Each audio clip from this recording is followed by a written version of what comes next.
ang GMA Regional TV, One Mindanao.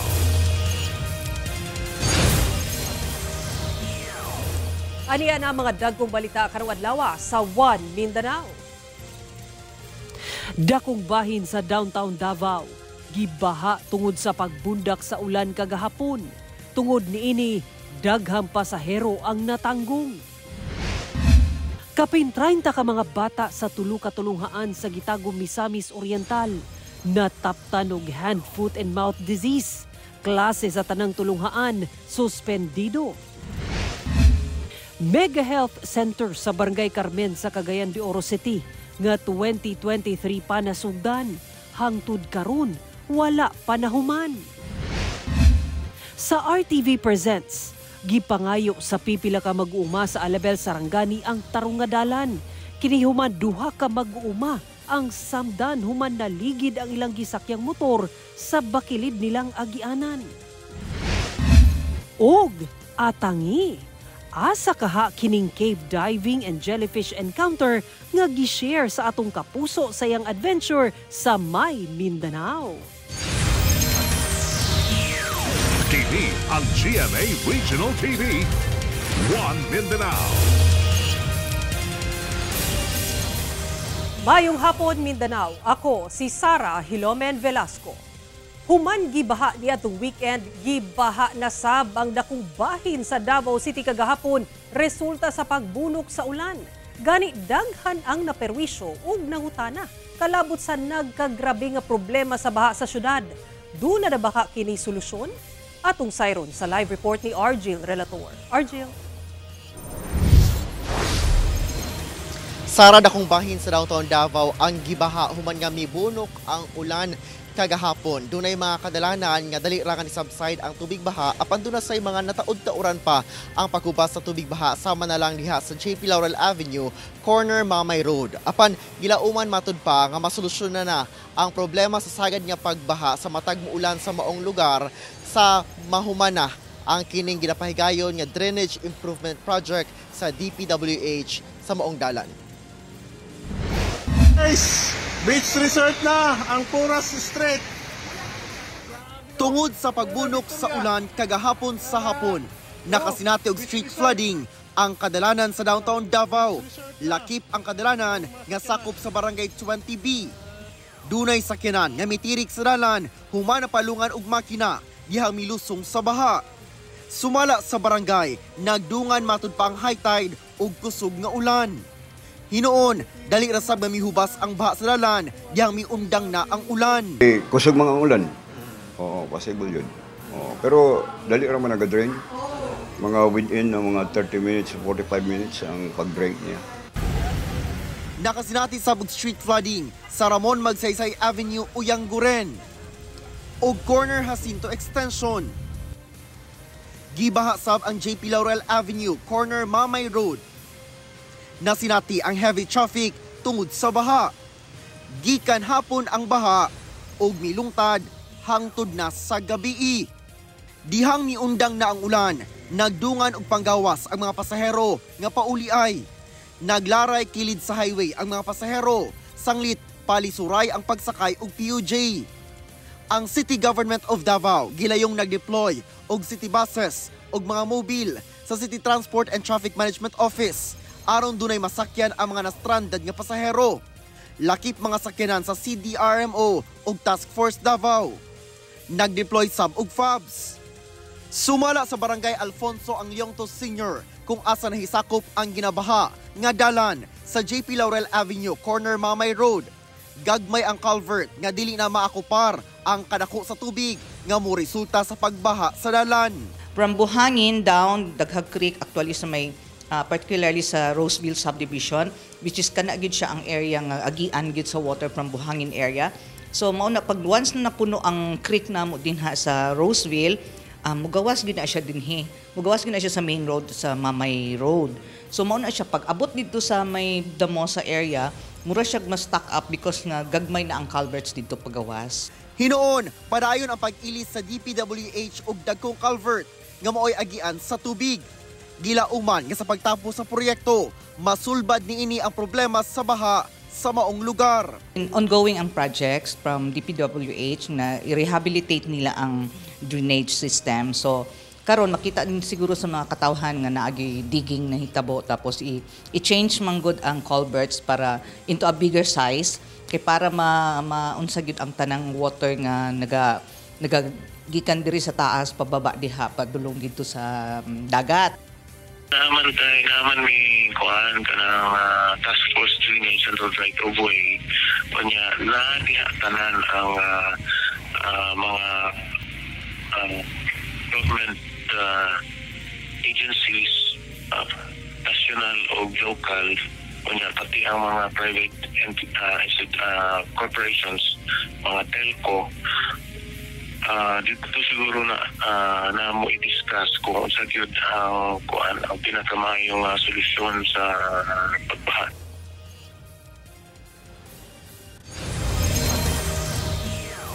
Sara, gawa sa monitoring, nagapahigayon sa pang Davao City Ancillary Services Unit o bisilting sa mga culvert o drainage aron masiguro nga walay mubabag sa ianan sa tubig o makalusot ang tubig baha padulong sa dagat. Sara. Okay, daghang salamat, Argil Relator. Patay ang mag-inahan, human na tabunan ang panimalay ni ini sa midahili nga yuta sa Zamboanga City. Samtang pipila ka motorista ang natanggong human milapaw sa kalsada ang tubig baha sa Makilala, Cotabato. Ang detalye sa report ni Efren Mamak. Gikumpirma sa Zamboanga City Disaster Risk Reduction and Management Office nga duha ang patay sa pagdahili sa yuta sa Barangay Sibulaw, Zamboanga City, Martes sa gabi. Human na sinati ang kusog nga pag-ulan sa lugar. Ang mga namatay, mag-inahan nga nag-edad og 40 anyos og 9 anyos nga anak ni ini nga babae. Matud pa, anaa sa sulod sa panimalay ang mga biktima, diyang kalit nga natabunan sa midahili nga yuta ang ilang panimalay. Nadala pa sa ospital ang mga biktima apan namatay gihapon. Padayon ang assessment sa CSWDO sa posibleng apektado pa sa landslide. Girekomenda sab sa CDRRMO nga ipa-evacuate na ang mga apektadong pamilya aron malikay sa subling landslide. Initially, the heavy rain preceded the incident. We know well that Tibola is one of those areas that were identified by MGB to be landslide and flood-prone area. Nabdala ka na, wait lang. Samtang sa Makilala, Cotabato, natanggong ang pipila ka motorista human gibaha ang kadalanan sa Barangay Luna Norte Martes sa hapon. Gumikan kuno sa tibuok adlaw nga pag-ulan. Usa sa mga na-stranded og kapintulo ka oras ang uploader nga si Teacher Irene Olanda Bajenting kinsa pauli ay na niadtong tungura gikan sa tunghaan. Hinuon banda 4:20 sa hapon, nakalabang lang sila human mihubas ang tubig baha. Sumala ni Teacher Irene, pirmi na kuno nilang kining kasinatian, ilabi na kung ting-ulan. Ang maong kalsada kuno, dunay gamay nga culvert, busa kung dunay pagbaha mula pa gayud sa maong kalsada. Hinuon mihubas ra ang maong tubig baha human sa pipila ka oras. Sumala sa pag-asa, easterlies og localized thunderstorms ang nagdala og mga pag-ulan sa Mindanao. Kauban si Gary Balantayog, Bong Vicencio, Efren Mamak. 1 Mindanao. Atong sayro ng dugang pang mga balita sa Mindanao, makabanato si Cyril Chavez live sa Cagayan de Oro City. Cyril. Salamat, Sarah. Nag-viral ang disgrasya sa duha ka mga mag-uuma nga nahulog sa Pangpang ang gisakyang motorsiklo nga dunay kargang inane nga mais. Samtang gilatas ang gamay nga dalan sa usa ka bukirong umahan sa Alabel, Sarangani. Apan gawa sa way tarong nga dalan, mipiyait na sab sila sa kabarato sa palit sa ilang produkto. Ato'y balik si Efren Mamak. Grabe ka guys, may tangki pa ning isa. Ay! Wala na, Lord! Uy! Simaw! Uy, Ginoo ko! Wa na, Lord Jesus! Ang ulahing hakot sa mga inani nga mais. Misangpot sa disgrasya, human midiretso og kahulog sa Pangpang ang usa ka motorsiklo nga naglatas sa gamay nga dalan sa usa ka umahan nga nahimutang sa bukirong bahin sa Purok 1, Barangay Paraiso, Alabel, Sarangani nga nahitabo banda 11:30 sa buntag adlawng Lunes. Swerteng nakalukso ang 21 anyos nga driver ug ang iyang 17 anyos nga angkas kinsa pulos mga miyembro sa tribong Blaan sa lugar. Nakahiagom sila og mga gagmay nga samad sa lawas. Apan ang maong motorsiklo midiretso og ligid sa gibana-banaang 50 ka metro nga gilawmon sa Pangpang. Perte na kuno kining gubaa. Matud sa driver, Kanunay silang nagaagi sa mong gamay nga dalan apan kalit lang napalong ang makina sa motor ug nawad-an sila og balanse ilabi pa nga gamay ang dalan. Nawit balad chance. Sir, lisod kayo sir. Hindi kayo dalan, gamay kayong. Ang nag-viral nga video, dili kuno for content lang sumala sa uploader. Ana ang mga viewers uban kanang content daw.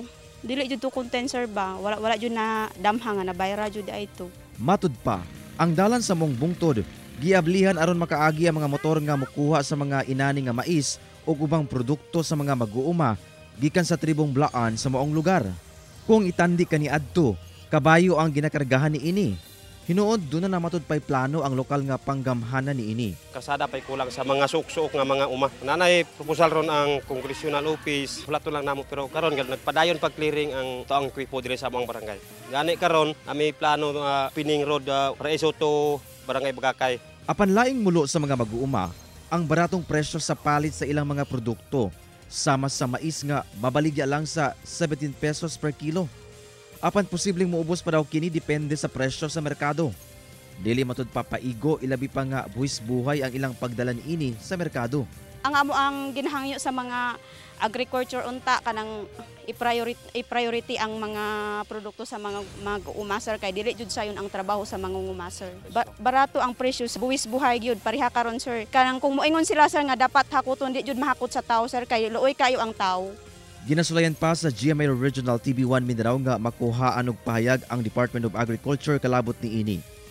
Kauban si Gary Balantay ug Bong Vicencio, Efren Mamak. 1 Mindanao. Nagtuo si Davao City Acting Mayor Sebastian Baste Duterte nga konektado sa pagpangdaot sa milabayng administrasyon ug sa syudad ang subling pagtumaw sa mga illegal pogo operation sa syudad. Diin pipila ka langyaw ang nadakpan karong bulana. Base sa nakuhang impormasyon sa GMA Super Radyo Davao, sumala sa Acting Mayor atol sa episode sa Basta Davaoenyo Podcast na wala na gihatagan og lisensya nga pogo operation sa nasod, sukad demando ang pagpasirado ni ini. Hinungdan nga illegal na ang operasyon ni ini sa bisan asa nga lugar. Giauhag ni ini nga ilisan na among termino nga pogo tungod sa pagtuong ginadaot lang ang pangalan sa syudad ug sa mga Duterte alang sa politikanhong interes. Dugang reaksyon kini sa mayor, human gironda sa NBI Southeastern Mindanao Regional Office ang usa ka giingong Pogo Hub sulod sa usa ka subdivision sa Buhangin, Davao City karong bulana. Diin 8 ka Chinese nationals ang giaresto sa otoridad. Sa pahayag sa NBI Semro, doon na pa'y ginamonitor ang ahensya nga laing Pogo Hub sa syudad. Hinungdan nga nagpadayon ang surveillance sa otoridad. Hinoon, giklaro sa NBI nga wala nagpuyo sa syudad kung mga dayo lang ang mga langyaw nga giingong nagpasiugda sa Pogo Hub sa Dakbayan, kinsa gikan sa mga nabungkag nga Pogo Hub sa laing bahin sa nasod, lakip na sa kauluhan. It's just, lagi nilang binabalik talaga yung Pogo na label. Yeah, because yun yung attack nila against the previous administration. You know? So, NBI, I don't know. Wala nang Pogo ngayon. Kung meron man, it's an illegal offshore gambling platform. They still want to call it Pogo and, you know, Davao, whatever. Bahala kayo. Mag-aksaya kayo ng panahon kung gusto nyo.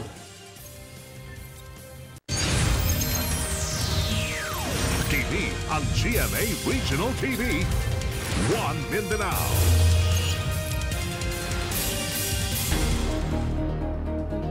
Klase sa tanang level sa lungsod sa Gitago, Misamis Oriental, suspendido sulod sa sobra o sa kasimana.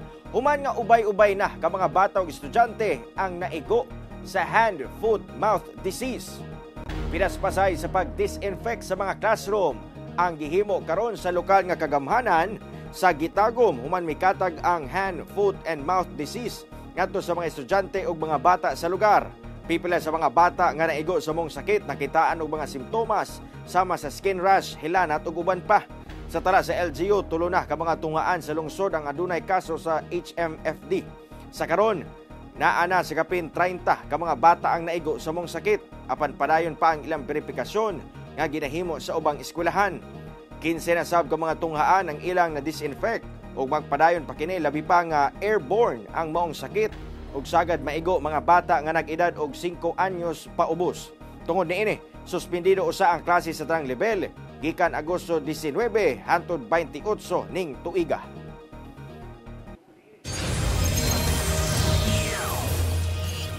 Halos tunga sa bilyon ka pesos nga kantidad sa gituwang shabu nga gisulod sa duha ka maleta ang nasakmit sa otoridad sa Zamboanga City. Kini human nadakpan ang duha ka suspek nga nagdala niini diyang naaksidente ang gisakyang pick-up atol sa paggukod kanila sa otoridad. Ang detalye sa report ni Efren Mamak. Napuno sa gituho ang shabu kining duha ka maleta diyang napalgan sa mga personay sa Regional Drug Enforcement Unit 9, Zamboanga City Police Office, PDEA 9 ug ubang law enforcement agencies. Human naabdan ang naaksidente nga pick-up nga sakyanan nga gikargahan niini sa Zone 1 Barangay Bungyao, Zamboanga City, banda 8:30 Martes sa gabii. Motimbang kini og 67 kilos nga mokantidad sa kapin na 455 million pesos. Dakpan dinhi ang 46 anyos nga lalaking driver nga taga Zamboanga City. Samtang gilayong gipatambalan sa ospital ang 31 anyos nga babaeng sakay nga taga Pagadian City, Zamboanga del Sur, human makaangkon og samad sa lawas atol sa disgrasya. Matod sa PRO9, ang maong mga sospek mikanaog gikan sa gisakyang bangka sa usa ka finger warp sa Zamboanga City, dala ang maong mga kontrabando o gisakay sa usa ka pick-up aron unta dadon sa laing lugar. Apan diyang namatikdan nga dunay mga pulis sa lugar, misibat kini og didto na gigukod sa kapulisan hangtod na disgrasya. Karon tayo ng habulan sa isang sasakyan kung saan nakalagay yung binabantayan nating mga kontrabando. Kasamaang palad nahulog yung sasakyan sa isang madilim na part na dito sa Barangay Bungyao. Doon po na-recover natin yung dalawang maleta naglalaman ng approximately 67 kilograms of suspected shabu. Dugang sa PNP, dugay na nilang ipanidaan ang maong mga sospek. Posibleng magatubang og kasong may kalapasan sa RA 9165 kon Comprehensive Dangerous Drugs Act ang mga nadakpan. Ginakuwaan pa kini og pahayag. Efren Mamak, 1 Mindanao. Mega Health Center sa Barangay Carmen sa Cagayan de Oro City nga tuig 2023 pa nasugdan, hangtod karon gawas nga wala na human daw napasagdaan na. Mga residente sa palibot gisayangan sa maong proyekto. Hinoon mi pasalig ang LGU nga tiwason ang maong proyekto. Ani ang atong balitang barangay. Mga nabiling gabarog nga steel beams nga hinay-hinay ng gikaon sa mga sagbot hasta sa palibot sa nakasiradong compound. Ingon ani na ang dagway karon sa construction site sa Unta Mega Health Center sa sitio Makanhan sa Barangay Carmen, Cagayan de Oro City. Daw napasagdaan og nakalimta na sa panahon ang dagway niini karon. Gani, saysay sa usa sa mga residente duol sa lugar, nahimong tambayanan sa mga batanon ang lugar, labi na og gabii.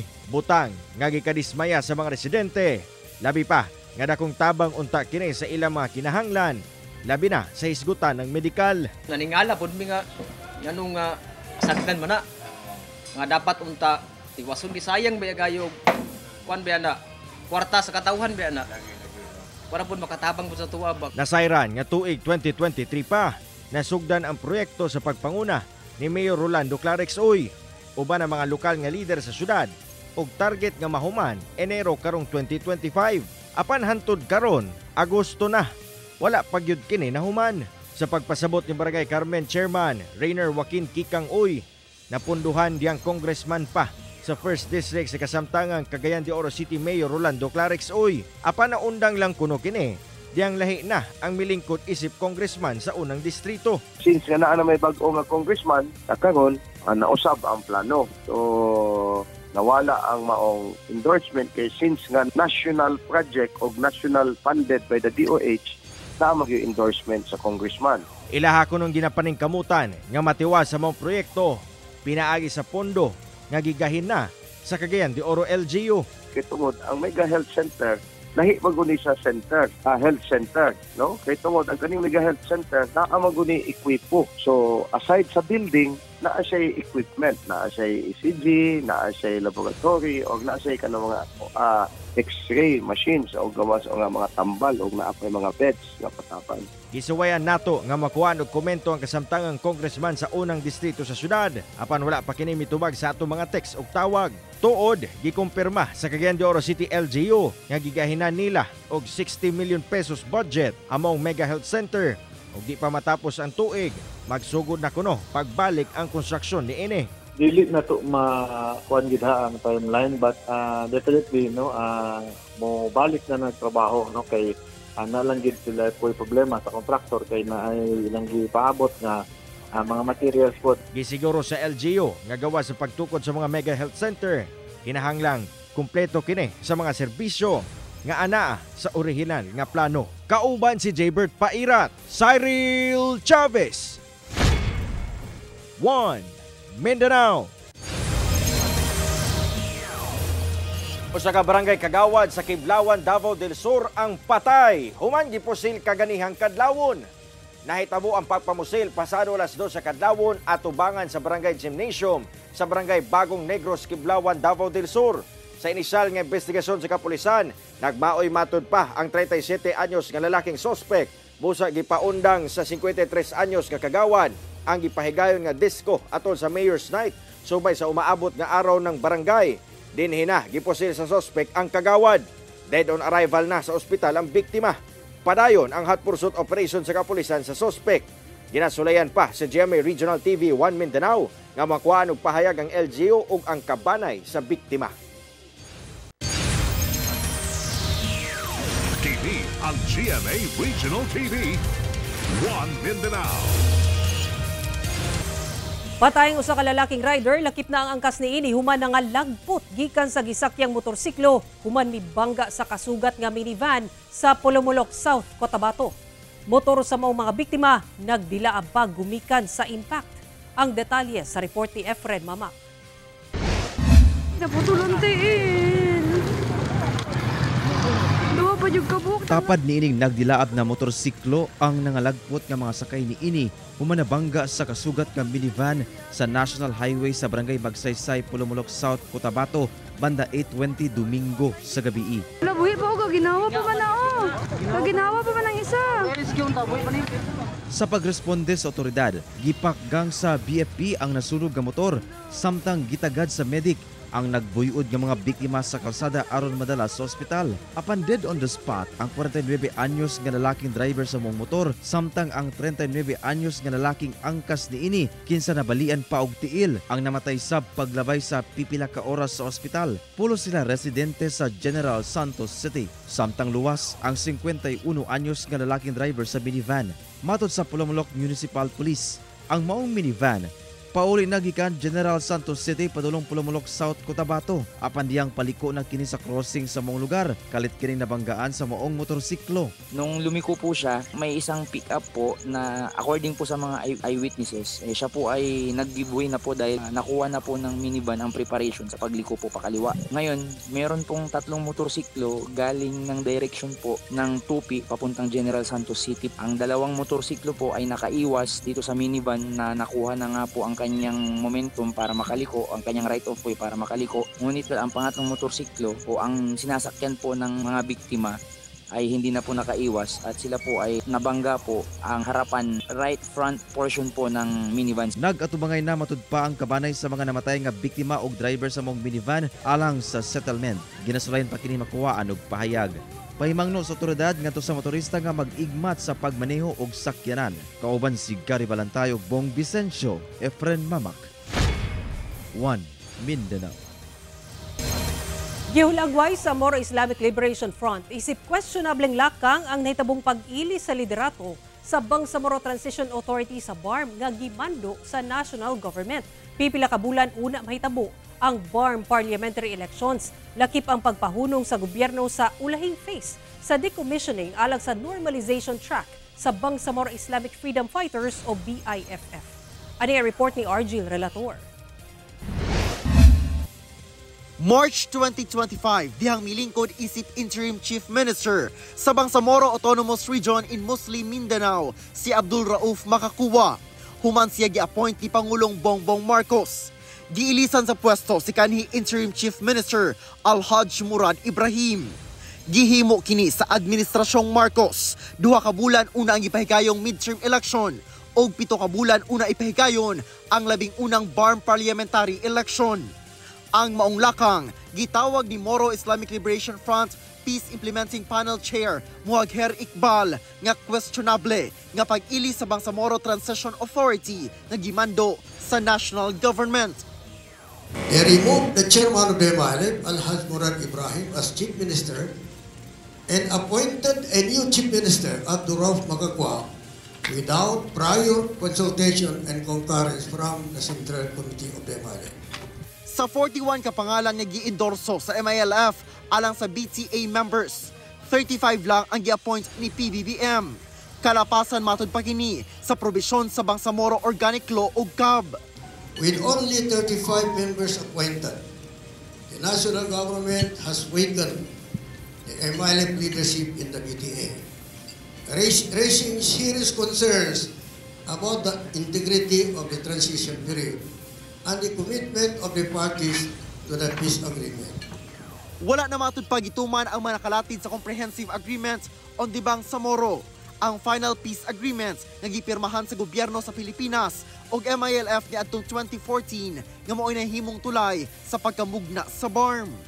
Gisaway sab ang pagpatuman sa gobyerno sa temporaryong pagsuspende sa ika-4 ug ulahing phase sa decommissioning process sa Bangsamoro Islamic Freedom Fighters combatants. Agig tubag, ang MILF nag-issue og kamanduan sa ilang front o base commanders o affiliated agency leaders nga dili mosalmot sa decommissioning o normalization activities sa national government o Office of the Presidential Advisor on Peace, Reconciliation and Unity o OPA-PRO nga walay pagtugot. Apan ang OPA-PRO may distansya sa maong issue. We have so many agencies in the government that are recommending to the President. And our function in OPA is primarily to implement the comprehensive peace process. Gi-welcome sa MILF ang resolusyon ni Senator Amy Marcos nga magpahigayon og Senate hearing aron tan-awon ang estado labot decommissioning. Giila matud pa sa MILF ang authority ni Pangulong Bongbong Marcos. Lakip may ilang giila ang gobyerno sa Pilipinas, ingon man ang konstitusyon. We do not have the slight intention to put down the national government because the national government is our partner in the peace process. But we want the whole nation really to know what is really the situation as far as the implementation of the Comprehensive Agreement on the Bangsamoro is concerned. Gikinahanglan matud pa ang joint o bilateral decision making. Hinoon ang MILF ni pasalig ngadto kang PBBM nga nagpabilin silang fully committed sa pagtuman sa mga kasabutan ubos sa Comprehensive Agreement on the Bangsamoro. 2 ka adlaw nga magatapok ang mga representante gikan sa MILF, sakop sa Government Peace Panel o Peace Advocates aron hisgutan ang mga lakang sa pagduso sa malahutayong kalinaw sa Mindanao luyo sa nagkadaiyang hagit karon sa panggobyerno. Kauban si Melchor Awing sa kamera. Ako si Orgil Relator. 1 Mindanao. Giangkon sa Department of Social Welfare Development Region 11 nga miabot na sa 85 ang ihap sa mga menor de edad nga nalambigit sa krimen sa Davao Region. Sa pakighinabi sa GMA Super Radio Davao, gibutyag ni Angelic Panya, ang head sa Regional Rehabilitation Center for Youth sa DSWD 11, miabot na sa 85 ka mga children in conflict with the law ang gidala sa ilang pasilidad. Sagad kanila, dunay kasong crimes against persons sama sa rape cases, homicide ug murder. Doon na say natalang kaso sa crimes against property sama sa pagpangawat, lakip sab ang pagkalambigi sa illegal nga droga ug carnapping. Una na ang gipasabot sa DSWD 11 nga usa sa mga mandato sa ahensya ang paghatag og saktong intervention sa mga menor de edad nga nakahimo og krimen. Anaa sila sa Regional Rehabilitation Center for Youth base sa kamanduan sa korte. Aktibong pulis nga nakadestino sa Bukidnon 2nd Provincial Mobile Force Company patay human nga mabangga ang gimanehong kotse sa usa ka punuan sa kahoy sa Maramag, Bukidnon. Patay sa ospital ang 33 anyos nga si Police Corporal Windil J. Kamay. Aktibong pulis human malambigi sa aksidente pasado alauna sa kadlawon adlawng Lunes. Sa investigasyon, nahitabo ang aksidente sa Sitio Kiuntod, Barangay Campo 1 sa Maramag, Bukidnon, kung asa ang migbangga ang gimanehong kotse sa biktima sa punuan sa kahoy kilid sa dalan. Nasayran nga padulong kini sa Don Carlos, Bukidnon, diyang pag-abot sa pabahadang bahin na wadan kini og kontrol sa sakyanan hangtod mibangga sa kahoy. Nadala pa siya sa ospital apan paglabay sa pipila ka oras, nakabsan kini sa kinabuhi tungod sa grabing injuries. Sa karon ginahikay na sa iyang banay ug PNP ang pagpahiluna sa patayng lawas sa biktima. Kapuso, it's midweek. Pero kung karon pa lang nagplano na mo sa inyong next adventure, dunay suggestion ang usa nato ka kapuso nga certified explorer kinsa misulay og jellyfish encounter ug cave diving sa Socorro, Surigao del Norte. Kung kini inyong trip mga adventure this weekend, let's check it out dinhi sa May Mindanao. So guys, nata karon diri sa Socorro. Lahi na dayon style diri karon pag muadto kang Sohoton from Siargao kay katulong na ka mag sakay. First boat, then this van, then boat again. So let's go. Sa among pagsakay sa second boat, that will take us to the different caves in Sohoton Cove sa Socorro, Surigao del Norte. Magkahalo nga excitement ug kulba ang akong na-feel. Pero mas nangibabaw ang excitement dihang nakita na ang kanindot sa mga cave nga among gisulod sa among cave diving. Padulong sa entrance sa Sohoton Cove, kinahanglan namo nga moduko kay taob sa among pag-abot. Mas dali lang daw makasulod kung low tide. Pero sa pagsulod namo, tuod gyud, way sama ang kanindot sa wonder sa nature. Sa ikaduhang cave nga mao ang magkukuob cave, kinahanglan namong muhayang o mukulob aron makasulod. Ug sa among next cave dive, kinahanglan namo nga mupugong og ginhawa kadali aron makasulod sa Hagukan Cave. And na-amaze gyud me sa interior sa cave and its luminescent blue-green waters. And ang isa sa highlight sa among unique but calming adventure, ang among jellyfish encounter. Pero not to worry kay harmless kini nga jellyfish, so perfect for your family adventure. So sa akong bucket list of adventure, cave diving, check. Jellyfish encounter, check. So what's next? Let's see as we explore Mindanao. Ako si Rosel Antoniano and this is My Mindanao.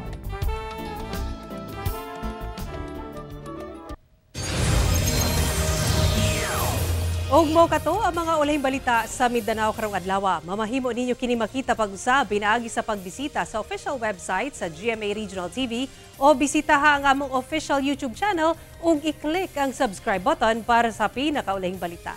Daghang salamat sa atong mga kapuso sa Mindanao nga nagalantaw kanamong sa atong mga kapuso abroad. Padayo lang sa pagtutok sa mga lokal nga balita matag adlaw tungod sa GMA Regional TV, Local News Matters. Kami ang GMA Regional TV 1 Mindanao, tibok persa para sa mas na komisyon ug mas halapad nga pagserbisyo sa nasod.